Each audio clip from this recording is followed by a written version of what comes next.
Please watch full video. Hello friends, আশা করি আপনারা সবাই ভালো আছেন। আজকে একটা একদম নতুন ভিডিও নিয়ে চলে এসেছি। এই ভিডিওটা বেশ কিছু মাস আগে, যখন আমি ফার্স্ট ফ্লোর করছিলাম, সেই সময় আমার ছোটো মেয়ের ইচ্ছা হলো যে এইটা ভিডিও করবে। একদম নিচের থেকে, গ্রাউন্ড ফ্লোর থেকেও হেঁটে হেঁটে উপরে উঠলো ভিডিও করতে করতে, আর পুরো ভিডিওটা করছিল। সেই সময় সবাই জানে আমি একটা চ্যানেল খুলেছি, ব্লগ চ্যানেল, যেটার মধ্যে আমি আমার ফ্যামিলির ব্লগ দেব, প্লাস নিজেরও কিছু ব্লগ দেব, ঘুরতে গেলে দেব, এই ধরনের ব্লগ দেব। ও এটা মানে আশেপাশের মানুষও জানতো, আর যারা আমার ঘরে কাজ করে মানে আমার পার্মানেন্ট মিস্ত্রি যারা, তারাও জানে আমি একটা চ্যানেল খুলেছি। তো ওরা সবসময় জিজ্ঞেস করতে থাকতো, দিদি কী ধরনের ভিডিও করেন?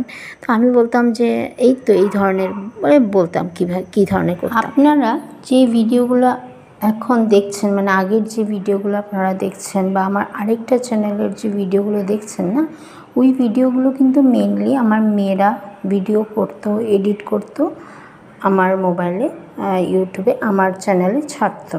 তো আমি কখনো কিন্তু ভিডিও করিনি বা এডিটও করিনি।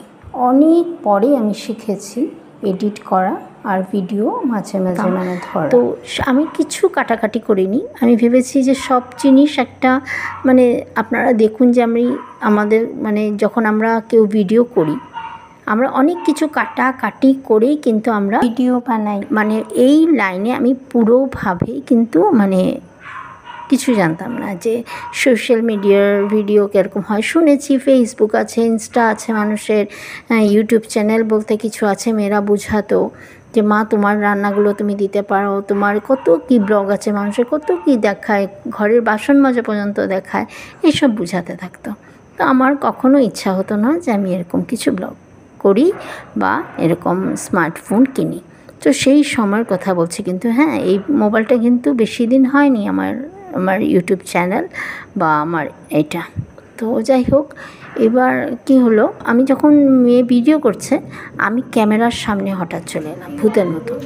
তো ও যেরকমভাবে বললো যে মা তুমি কেন চলে এসছো, তোমাকেই তো ভয়েসটা দিতে হবে, সেই। তো ওই জিনিসগুলোও কী করেছি আমি কাটিনি, যে থাকুক, এটাও থাকুক, সবাই শুনুক। ফটো উঠালে তুমি কেন এটার সামনে এসে যাও মা? এইভাবে করেন কি? তুমি যদি সামনে এসে যাও তাহলে কি হবে? ওদেরকেও বলেছিলাম যে তোমরা যখন কাজ করবে তখন তোমাদেরও ভিডিও আমি করব। তো সেই সময় আমি না জানতাম এডিট করতে, না জানতাম ভিডিও করতে, ঠিক মতন ধরতে জানতাম না, ভীষণ নার্ভাস। আজকে কি করেছি, আমি মনে হলো জানি আমি কিছুই কাটাকাটি করব না। সেই সময় আমি এমন একজন ব্যক্তি ছিলাম, ঠিক বুঝতে পারতাম না যে কোন দিক দিয়ে হেঁটে চলে গেলে ক্যামেরা এসে যাবে, কোন দিক দিয়ে না, এসব কিছু এত বুঝতাম না। তো এটা অবশ্য সব মানুষের ক্ষেত্রে হয় না, কিন্তু আমার মেনলি হলো আমার স্মার্টফোনটাও ছিল না সেই সময়। প্রিপেড ফোনগুলো আছে না, ছোটো ছোটো মোবাইলগুলো, ওইগুলো ছিল। তুমি আমার পিছনে আসো তো মা, আমার এদিকে আসো, আসো। কি আমি ওদিকে যাব, তখন তুমি দেখা যাবে তোমাকে, এদিকে আসো। ভিডিওটা যখন দেবে কথা তো তুমি বলবে, তো তুমি যদি মানুষটা ওইখানে থাকো তাহলে কি ভূত কথা বলবে?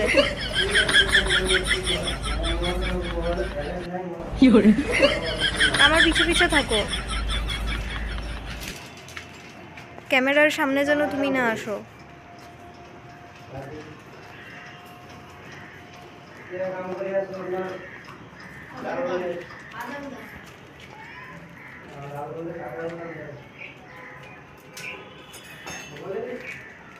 তো আমরা কি করি, যখন একটা ভিডিও বানাই, আমরা যেন খুব সুন্দর হয় ভিডিওটার জন্য আমরা এদিক ওদিক অরিজিনাল কিছু কথা থাকে যেটাতে হাসি আসে, অনেক সময় রাগারাগি হয়, অনেক রকমের কাণ্ডকীর্তি হয় সবার মধ্যেই, আবার অনেকের মধ্যে হয় না।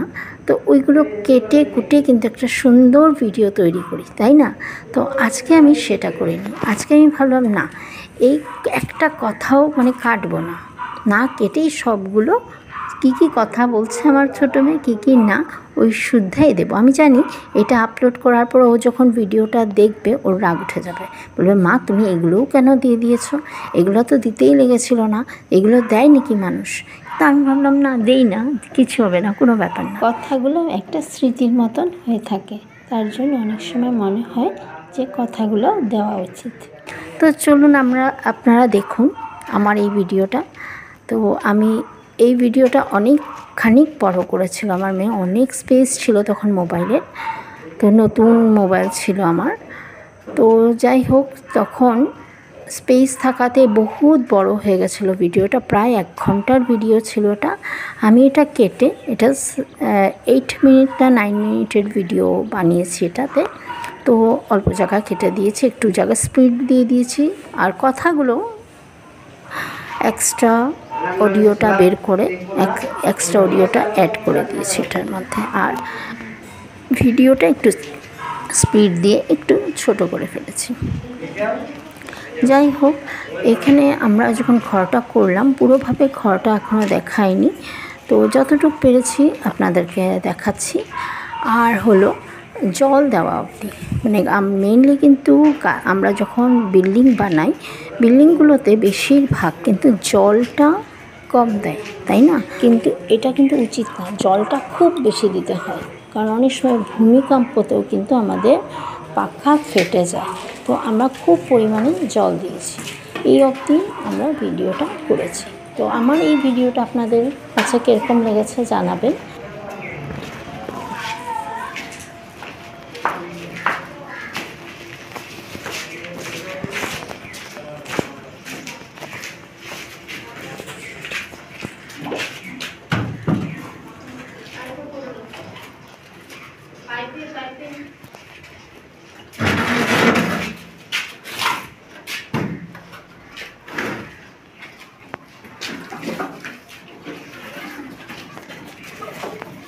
সঙ্গে আমার 2 মিস্ত্রিকেও আপনাদেরকে দেখিয়েছি, ওরা 2 ভাই মিলে আমার ঘরটা করেছে।